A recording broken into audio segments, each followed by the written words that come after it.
Hey guys, Sean here. Today, Luke and I are back with another tier list. Today, we'll be ranking the best budget decks for September 2025. So this will be post-ban list and post the 2025 Megatins. So there's a lot of really cool budget decks that players can just pick up for very cheap and have a really good chance at success. So let's get into it. Let's have a look at the tiers here. We have Fool's Gold, a structure deck in a dream, branded bargains, budget betas, and just bought for the art. Alright, let's begin with one of the victims of the most recent ban list. However, because the victim of the ban list, I think it's a pretty good deck for budget players. We have yugioh. I would move it up to number 1, to be honest with you. There's going to be better decks than it, but just for the time being, I think it does deserve to go up in Fool's Gold. Just because, if we're talking about this in a pure sense, sure, a lot of their cards are hit right now, but that does bring down the price on a lot of them. And honestly, I think this is a very fun deck that people can get into. It's not that expensive, and also it's easy enough to learn, so I think this is a very good starting point for new players and budget players alike. So I definitely would put it really high up there in Fool's Gold. I think to really capitalize on yugioh, you need to combine it with something else, but if you combine this with the Onomat engine, which is very budget as well, then it really picks up the slack for what yugioh lost in the ban list. Another card the deck can't run if you're playing on a budget is 7 Tachyon, which is like a consistency card. But if you're running like other cheap budget consistency cards, and if you're running like the Onomat engine, or even Heraldic, I'm fairly certain the Heraldic engine is very budget as well. These are really good ways to play yugioh, and all of the main deck yugioh cards have been reprinted. I do think that yugioh, it might be at the end of the top tier, but it is a top tier budget deck. So I really think it belongs in Fool's Gold. Next up we have Blue Eyes. Now this is not including Blue Eyes Primite, because that is not budget. A lot of the Primite cards have been reprinted, but the Primite engine is still not very budget, especially in combination with buying 3 structure decks to afford the Blue Eyes stuff. However, I think Blue Eyes is a very good budget deck. If you play pure Blue Eyes and add in some external cards outside of the structure deck, stuff like Crimson Dragon, stuff like some really good synchros like the Ancient Fairy Dragon synchro, Divine Cipher Dragon, Cosmic Blazer Dragon. There's a bunch of different cards you can add to 3 copies of the Blue Eye structure deck, and you're looking at a really strong budget deck. Yeah, I definitely agree. The fact that this is a structure deck that comes with pretty much everything you would need for the Blue Eyes build, I think is really good. So this is definitely, the tier was made for this deck. A structure deck in a dream is definitely where Blue Eyes belongs right now. Next up, okay, I think we already hit the best budget deck. It's Memento. So Memento is extremely budget at this point. All of the cards have been reprinted besides the main deck boss monster. However, you only need 1 copy of that, and the last time I checked, this deck was under €40. So this deck is already really good. This is without Fiendsmith stuff, by the way, and you could add Fiendsmith stuff onto this without breaking the bank. But even pure Memento with some extra staples and some hand traps is insanely good. Honestly, this is one of the best decks, period. You don't even have to call it a budget deck. This deck is just really good. But the fact that you can play this as a budget deck is just amazing.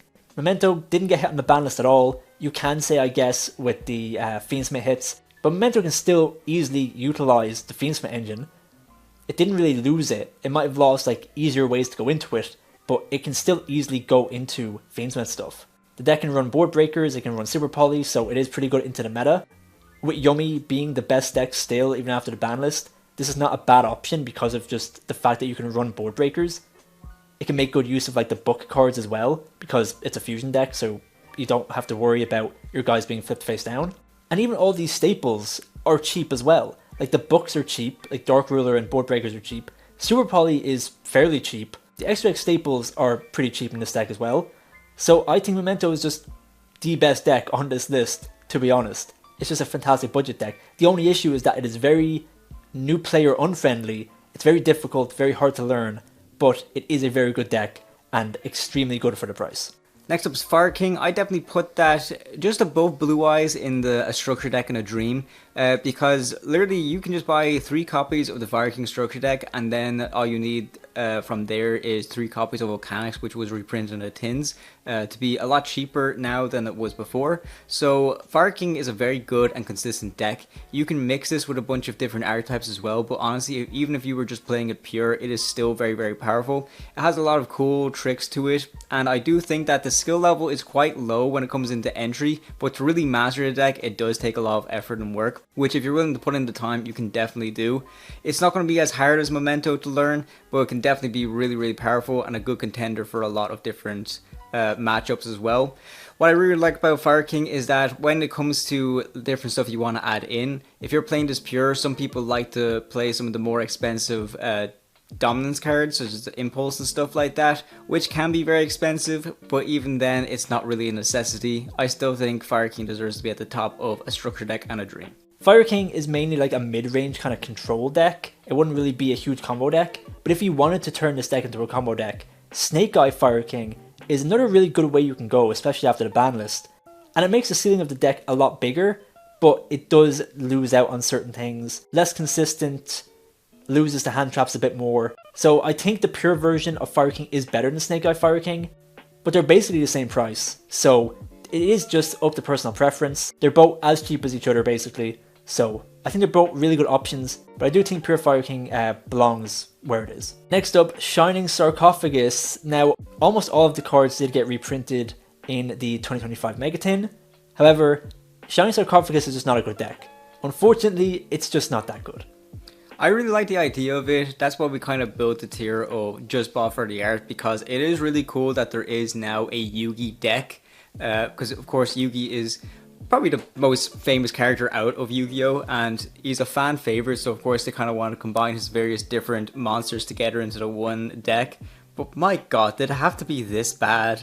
It was just, it's not really great in terms of playing style and stuff like that. They added a little bit of consistency by adding the new Shining Sarcophagus Dark Magician Girl, which actually allows you to search your deck for Shining Sarcophagus.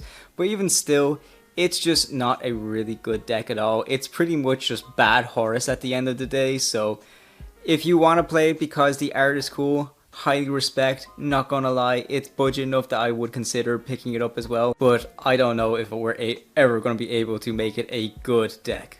Next up, Branded. Now I do think Branded is a very good deck. However, it might be leaning on a bit of the more expensive side with certain cards. The problem is, if you want to play Branded, you can play 40 card Branded, but I think most likely you're going to be playing 60 card Branded, and even playing a 60 card deck versus a 40 card deck, it does make the price go up a little bit. The deck is very strong, don't get me wrong, and Branded Fusion recently came to 2. Also, all of the Bestials got reprinted in the tins, except for Lubellion, so you at least need one copy of Lubellion for Branded. It is a bit pricey, but it's a very good deck. Like, I can see, if you want to put it up here, like, it's a very strong deck, do not get me wrong, but it might just be a little bit expensive for, you know, a budget deck.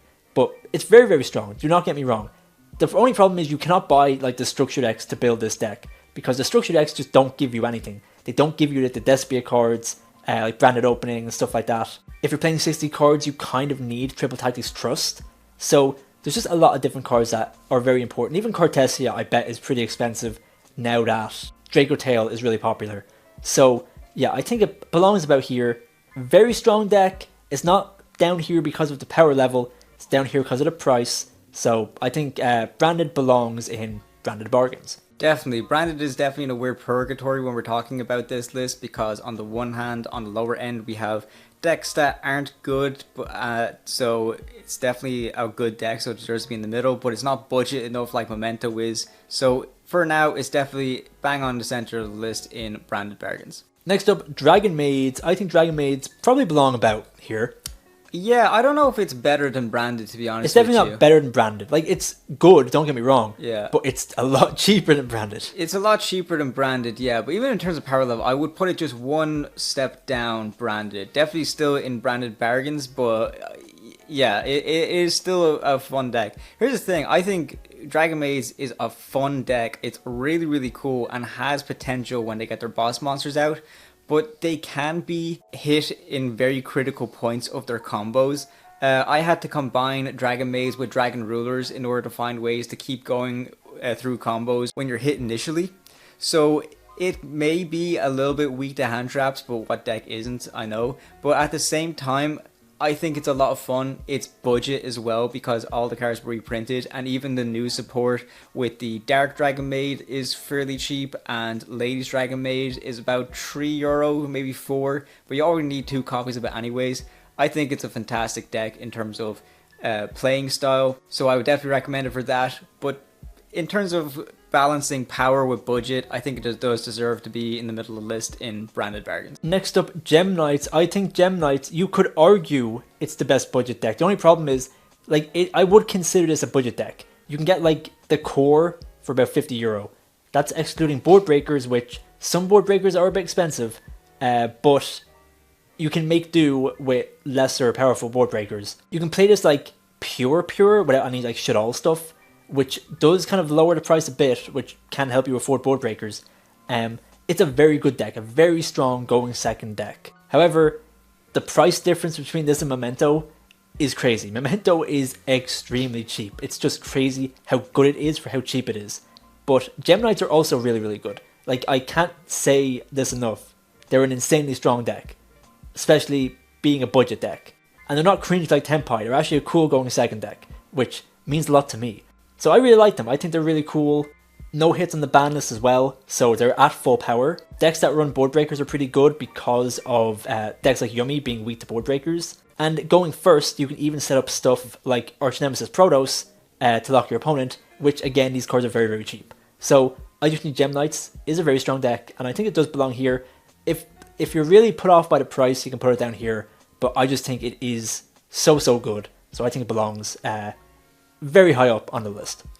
I would maybe argue putting it just below Razio, just because although the power level is high, the main starter dude with Gem Knight is still fairly expensive, whereas the majority of Razio starters are down in the kind of €4 mark and stuff like that. And also it has way more starters than Gem Knights as well, so it does have a little bit more of an easier barrier entry when it comes to playing it.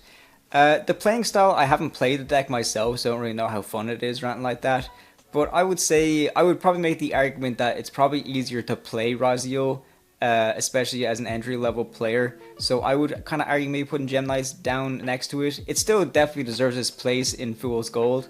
But I don't know, I think maybe just for those few reasons I would put Razio ever so little ahead of them in that sense. Next up, Ancient Gears. We all know Ancient Gears is the best deck in the game, and there will be no questions on this. Ancient Gears are awesome. Next up, Crystron. Now Crystron did get hit on the ban list. Crystron Inclusion, their spell card, got hit to 1, which is a big hit. However, the deck is still very, very strong and very cheap. Honestly, I know I keep doing it, but there are a lot of really strong decks that go in top tier. But I think let's just be... I'll put them here just because, you know what, no. We gotta be fair. They deserve their spot in the top. I mean, they didn't lose fully a very critical card, but having that spell card go to 1 does hurt them quite a lot.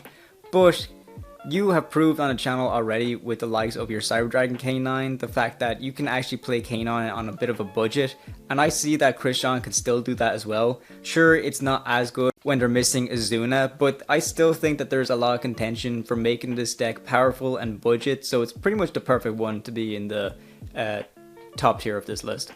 Next up, Pearly. Pearly is another one of those decks that's like really cheap. All the cards have been reprinted. It's a very, very cheap deck. You can play the deck as like a hand trap going first deck or as a board breaker deck, which I think is really cool because the whole gimmick is like discarding cards to summon your Pearlies. Even you can run board breakers without the downside of like drawing into them because you can just use them as discard fodder, which is really cool. Those builds have seen success in the past. I think one of the best things about Pearly is it can run breakers, so good into like matchups like Yummy, but it also does not play into K9s at all. 99% of the cards do not activate in your hand or in the graveyard. So I think it's a really cool deck against stuff like K9. And I think that stands for a lot because it's very cheap. It's like a fun deck. You end on a towers, which not every deck can out. Even though decks like Lunalight are out there, people are just not respecting it. So people are not running cards like the Kaijus and all that. So I think Pearly genuinely has a really good position. I want to put it up here because it's very cheap and it's just very strong. And you can play it so many different ways. It does so many like little things against meta decks that I think is really cool. So I'm just going to put it there. I think it's really good. Yeah, just a little bit ahead of Blue Eyes. It is the right spot for it. Because what I really like about the deck is the versatility of it. You can play this any way you want, whether you want to be like going first or like aggressively going second. Both are very good viable options to play Pearly, so it definitely deserves to be in the middle of a structure deck and a dream. It's just a shame if Pearly doesn't have a structure deck. That would be very, very cool. Next up, Cyber Dragons. I'd put them down a little bit, maybe next to, yeah, Dragon Maids. I love Cyber Dragons, it's probably my favorite deck, but just judging from how powerful those top decks are, Cyber Dragon can't really keep up with them. I, of course, am biased. I think Cyber Dragon is the best deck of all time, what can I say? But if we're being realistic, it does kind of belong in the branded bargains. You can play it as a budget build. The card's been reprinted so many times. They even have a structure deck as well. But just in terms of power level, I wouldn't really be praising it too high in this format. But the deck is a fan favorite and a lot of fun, so we want to be fair to it as well. I think even if you include like a mini Canine engine, it does help the deck a lot for very cheap as well. But would like a kind of budget Canine engine with Cyber Dragons be better than like full power Dragon Maids? I think they're pretty similar level, to be honest. They're kind of hand in hand, to be honest with you. We'll call this little section a draw because none of them are technically better than the other. Yeah, they're both very good decks, both very fun decks, but in terms of their power level going hand in hand with their budget, yeah, they kind of just deserve to be in the middle of the tier list. Okay, Yubel, I love this deck, but I will put it in budget betas just because there's a few reasons for it. I don't technically think this is going to be the best format going forward, especially if Raziel is still at like a high power contention, just because it's able to pop a bunch of the back row cards, which are very, very essential in terms of Nightmare Pain and Nightmare Throw and stuff like that. Yubel is a very good rogue deck, but the way it gets into rogue contention is mostly by using the Fiendsmith engine as well.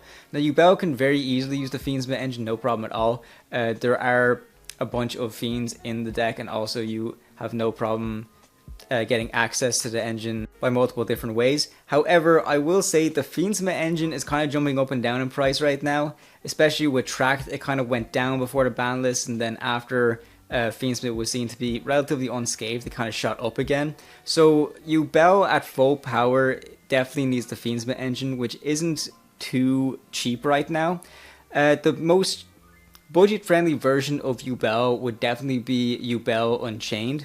And the Unchained cards, although they do have a bunch of different reprintings, some of them can still be on the more expensive side.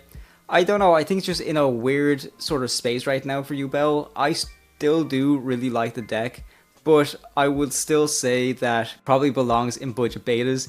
It can be a little bit of a high barrier to entry in terms of playing style. Some of the cards can still be expensive. And also, it's just not the best deck of the format right now. And finally, Live Twin Fiendsmith. So, Live Twin on its own is very, very budget.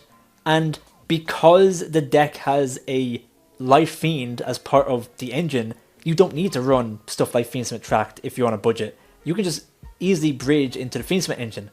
And it's all been reprinted at this point. So honestly, I'm going to put it up here. I think this is a very, very strong budget deck. Of course, some of the Fiendsmith stuff are expensive, and it's not as strong if you don't run like maybe one Tract.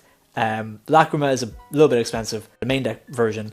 But overall, I think the deck is very, very cheap. The only expensive card in this deck would really be like the About Q, the Link 4. But I don't think that's 100% necessary. It's very good, but I don't think you need to run it. But maybe, I think about here, considering that it is a little bit expensive. You know what? It is a little bit expensive. We'll put it down here, but it's very strong. But it would be cheaper, I think, than branded. And it's just a really strong deck. Being able to access the Fiendsmith engine, basically like the deck was not hit at all, is just really good. I think it's really strong. I think people sleep on it. I think it's just a very, very strong deck. Good for budget players as well, so I would rank it where it is. Alright, so that's it for the tier list. Definitely let us know what you think in the comments. If you know any other good budget decks, definitely let us know. If you agree or disagree with any of the ratings on this list, let us know in the comments. If you're looking to buy any of these decks, we do have a TCG Player affiliate link in the description. Using that link to buy cards will directly support the channel and help us keep up the content. If you also want to support the channel and get access to our videos as soon as we make them, make sure you consider becoming a member. Shout outs to all of our members: Ron Eel, Jojo TCGs, John Cran, Americ Humbert, and Johnny. Thank you all so much for the support. It means so much to us. It really helps us stay motivated to keep making videos. So thank you all so much. And again, thanks for watching and stay tuned for more videos.